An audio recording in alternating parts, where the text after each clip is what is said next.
साथियों, आज के वीडियो में कर्मचारियों व शिक्षा जगत की 5 बड़ी खबरें पूरी व लेटेस्ट इन्फॉर्मेशन के लिए इस वीडियो में आप अंत तक बने रहें। रिटायरमेंट उम्र को लेकर बड़ी खबर, कर्मचारियों को ओपीएस ओल्ड पेंशन पाने का मिला विकल्प। अध्यापक संवर्ग के लिए विशेष इन्फॉर्मेशन, समयमान वेतनमान में पदोन्नति नहीं आएगी आड़े। प्रकार की लेटेस्ट इन्फॉर्मेशन देखना पसंद करते हैं तो इस चैनल को सब्सक्राइब कीजिए और पास वाली बेल पर प्रेस कीजिए, जिससे जब भी वीडियो अपलोड किया जाएगा सबसे पहले आपको प्राप्त होगा। आपके सामने एक विशेष प्रश्न, हमारे स्वयं की परछाई किस दिन को दिखाई नहीं देती है? ए 21 सितंबर, बी 21 जून, सी 21 दिसंबर, डी 21 मई। इसका जवाब आप वीडियो के कमेंट बॉक्स में रखना न भूलें। ऐसे इस विशेष प्रश्न का जवाब वीडियो के अंत में दिखाया जाएगा। रिटायरमेंट उम्र फिर घटाने पर विचार, सरकार आई हरकत में। कर्जों के बोझ तले दबी मध्य प्रदेश सरकार एक बार फिर खाली खजाने को खंगालती नजर आ रही है। बुरे हालात से गुजर रही सरकार को एक बार फिर कर्मचारियों को अदा की जाने वाली एक मुश्त करोड़ी रकम को फिर सताने लगी है। इन हालात से निपटने के लिए सरकार ने कर्मचारियों की सेवानिवृत्ति आयु को लेकर फिर बदलाव करने की तैयारी शुरू कर दी है। निवास से वल्लभ भवन तक दौड़ रही इस फाइल पर जल्दी सहमति का ठप्पा लगकर आदेश के रूप में सामने आ सकता है। दोस्तों, जल्दी से इस वीडियो को लाइक कर दीजिए और सब्सक्राइब कर दीजिए। आपका लाइक करना और सब्सक्राइब करना ही हमारी मेहनत का फल है। सूत्रों का कहना है कि विधानसभा चुनाव से एन पहले सेवानिवृत्ति आयु में किए गए बदलाव पर एक बार फिर परिवर्तन के बादल मंडरा रहे हैं। रिटायरमेंट के लिए 60 के बदले की गई 62 वर्ष की आयु को वापस ली जाने की तैयारी है। इसके लिए मुख्यमंत्री निवास से फाइल दौड़ चुकी है। इससे होने वाले तमाम असर पर गहरी नज़र दौड़ाई जा रही है। सूत्रों का कहना है कि इसके लिए तय की गई शुरुआती मापदंडों को अगर स्वीकार किया गया तो यह मामला कर्मचारियों के लिए मुश्किल भरा हो सकता है। तय किया जा रहा है कि रिटायरमेंट का आयु कम करने के साथ कर्मचारियों को दिए जाने वाले अंतिम देय की तारीख को 2 साल के बाद दी जा सकती है। अर्थात रिटायरमेंट 60 की उम्र में होगा, लेकिन कर्मचारियों को दी जाने वाली राशि का भुगतान 62 वर्ष की आयु में हो पाएगा। सूत्रों का कहना है कि शिवराज सरकार के सामने फिलहाल 3 बड़ी मुश्किलें हैं। कर्मचारियों से जुड़ी इन तीनों स्थितियों में सरकार को हजारों करोड़ रुपए का भुगतान करना है। इसमें जीपीएफ की आखिरी किस्त, जुलाई माह में लगने वाला सालाना इंक्रीमेंट और इस साल होने वाले करीब 10% कर्मचारियों को अदा किए जाने वाला अंतिम देय की राशि में शामिल है। इन सभी मदों को जोड़ा जाए तो राशि हजारों करोड़ में होगी। सूत्रों का कहना है कि कर्मचारियों को दिए जाने वाले भविष्य निधि राशि को फिलहाल रोका जा सकता है, जबकि जुलाई माह से होने वाले वेतन वृद्धि को प्रदेश के खजाने में बुरे हालात के हवाले देकर टाला जा सकता है। इसके लिए उसके पास छत्तीसगढ़ सरकार द्वारा लिए गए निर्णय का आधार बनाया जा सकता है। गौरतलब है कि छत्तीसगढ़ सरकार कोरोना के कारण बिगड़ी प्रदेश की वित्तीय स्थिति को आगे कर कर्मचारियों की वेतन वृद्धि से इनकार कर चुकी है। इधर इस साल रिटायर होने वाले कर्मचारियों को सेवानिवृत्ति आयु पुनः 60 की जा सकती है। साथ ही उनके अंतिम देय अदा करने के लिए 2 साल बाद दी जाने की बात कही जा रही है। ऐसा करने से हो सकता है कर्मचारियों में विद्रोह जाग जाए। इंक्रीमेंट और एरियर की राशि के लिए सरकार द्वारा तैयार ड्राफ्ट पर कर्मचारी थोड़े विद्रोह के साथ खामोशी धारण कर भी लें, लेकिन अपनी जिंदगी की जमा पूंजी हासिल करने के लिए 2 साल का इंतजार उनके लिए मुश्किल भरा हो सकता है। मुश्किल उन कर्मचारियों की है जो इस राशि को अपनी अहम जिम्मेदारी निभाने की योजना कर बैठे हैं। बच्चों की शिक्षा, उनके विवाह या मकान बनाने के लिए, अपने ख्वाब पूरे करने के लिए उन्हें 2 साल का इंतजार कतई मंजूर नहीं होगा। 2 साल बाद बनने वाली सरकार की स्थिति यकीन करना भी उनके लिए मुश्किल भरा कहा जा सकता है।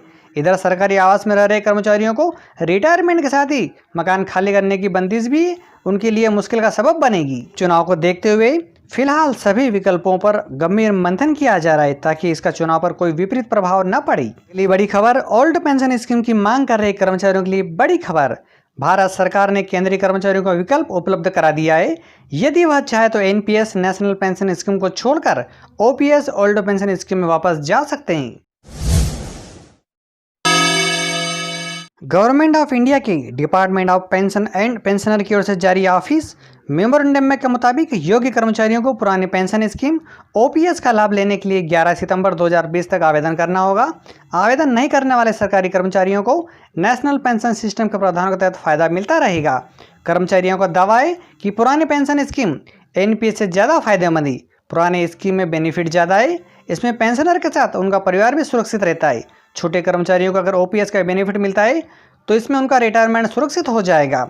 इसके तहत 1 जनवरी 2004 से 28 अक्टूबर 2009 के बीच सरकार या सेंट्रल ऑटोनोमस बॉडी यानी केंद्रीय स्वायत्त संस्थाओं न्यू पेंशन स्कीम, जिसे अब नेशनल पेंशन स्कीम या एनपीएस के तहत नियुक्त हुए कर्मचारी पुरानी पेंशन का लाभ ले सकते हैं। अगली बड़ी खबर अध्यापक संवर्ग की। मध्य प्रदेश में अध्यापक संवर्गीय शिक्षक साथियों की असामयिक मृत्यु पर मन विचलित हो जाता है, क्योंकि शासन द्वारा पुरानी पेंशन और पारिवारिक पेंशन की सामाजिक सुरक्षा क्रमशः सेवानिवृत्ति और कर्मचारियों की असामयिक मृत्यु पर व्यवस्था नहीं की गई है। समूह बीमा और उपादान की स्थिति भी विवादास्पद है। यदि उपादान मिला भी तो राज्य शिक्षा सेवा के प्रावधान के अनुसार उनकी गणना 1 जुलाई 2018 या उसके बाद ही होना है, जिसके कारण शायद संघर्षशील पीढ़ी उपादान की सेवा से पूरा न करने के कारण लाभ से वंचित हो जाए। कर्मचारी की असामयिक मृत्यु पर इसलिए भी चिंता होती है कि परिवार का उदर पोषण करने वाला सदस्य इस दुनिया में नहीं रहेगा तो उसके परिवार के सदस्यों का क्या होगा। शासन ने एक विवादास्पद नियम बना डाला कि यदि एनपीएस प्राप्त कर्मचारी की सेवानिवृत्ति की पहली मृत्यु हो जाए तो उसकी एनएसडीएल में जमा समस्त राशि राजसात हो जाएगी। परिवार के किसी भी सदस्य को नेशनल पेंशन स्कीम के तहत पेंशन का लाभ नहीं मिल पाएगा। आज अध्यापक हितों के लिए संघर्ष करने वाले अनेक साथी हमारे बीच में नहीं है। वे असमय काल के गाल में समा चुके हैं। उनके परिवार के सदस्य दाने दाने को मोहताज हो चुके हैं। जीवन यापन करने के लिए संघर्ष कर रहे हैं। प्रतिष्ठा के विरुद्ध काम करने वाले बाध्य हो रहे हैं। ऐसे में अपने दिवंगत साथियों से मदद के लिए राहत कोष की आवश्यकता महसूस की जा रही है। निष्ठुर सरकारों ने दिवंगत कर्मचारियों के परिवार को सदस्यों की मदद की अपेक्षा करना व्यर्थ है। वेतनमान में पदोन्नति नहीं आएगी आड़े। आदेश जारी। विशेष खबर भोपाल से ही। प्रदेश सरकार ने समयमान वेतनमान को लेकर लंबे समय से चली आ रही उलझन को दूर करते हुए नए नियम लागू कर दिए हैं। इसमें 2 पदोन्नति मिलने पर समयमान वेतनमान का लाभ नहीं देने की व्यवस्था में संशोधन कर दिया है। अभी यदि अधिकारी कर्मचारी समान वेतन वाले पद पर पदोन्नत होता है तो संबंधित को समयमान का लाभ नहीं मिल पाता था। दरअसल नियमों में यह प्रावधान था कि ऐसे पदोन्नतियों को समयमान में गिन लिया जाता था, लेकिन अब ऐसा नहीं होगा। वित्त विभाग के अधिकारियों ने बताया कि 2 पदोन्नति का लाभ मिलने पर समयमान का लाभ नहीं देने का नियम था। इसकी वजह से कई अधिकारी कर्मचारियों को पदोन्नत होने पर कोई आर्थिक लाभ नहीं होता था। दरअसल कई ऐसे पद हैं जो उच्च जरूर है पर वेतनमान समान ही। ऐसे में कर्मचारी को जब पदोन्नति मिलती है तो फिर उसे समयमान वेतनमान का लाभ नहीं मिलता है। इस विसंगति को दूर करते हुए अब तय किया गया कि ऐसी पदोन्नतियों को समयमान वेतनमान की गणना में शामिल नहीं किया जाएगा। अब हम उस प्रश्न की बात करते हैं जो वीडियो के शुरुआत में पूछा गया था। इसका सही जवाब है 21 जून, क्योंकि 21 जून को दिन सबसे बड़ा होता है और रात छोटी हो जाती है। साल के इस बड़े दिन कुछ समय के लिए परछाई दिखनी बंद हो जाती है, क्योंकि सूर्य जब कर्क रेखा के ठीक ऊपर होता है तो परछाई नहीं बन पाती है और इस समय आप कह सकते हैं कि परछाई ने भी साथ छोड़ दिया जाता है। वीडियो के पसंद आने पर लाइक, शेयर एंड सब्सक्राइब करना ना भूलें। दोस्तों, वीडियो के इस टॉपिक पर अपने विचार व्यक्त करना ना भूलें। जाते जाते इस वीडियो को लाइक कीजिए और इस चैनल को सब्सक्राइब कीजिए व पास वाले बेल पर प्रेस कीजिए, जिससे जब भी वीडियो अपलोड किया जाएगा सबसे पहले आपको प्राप्त होगा। इस चैनल के अगर अदर वीडियो देखना चाहते हैं तो वो भी आपके सामने चल रहे हैं, उनको देखिए और अधिक से अधिक शेयर कीजिए। Thank you.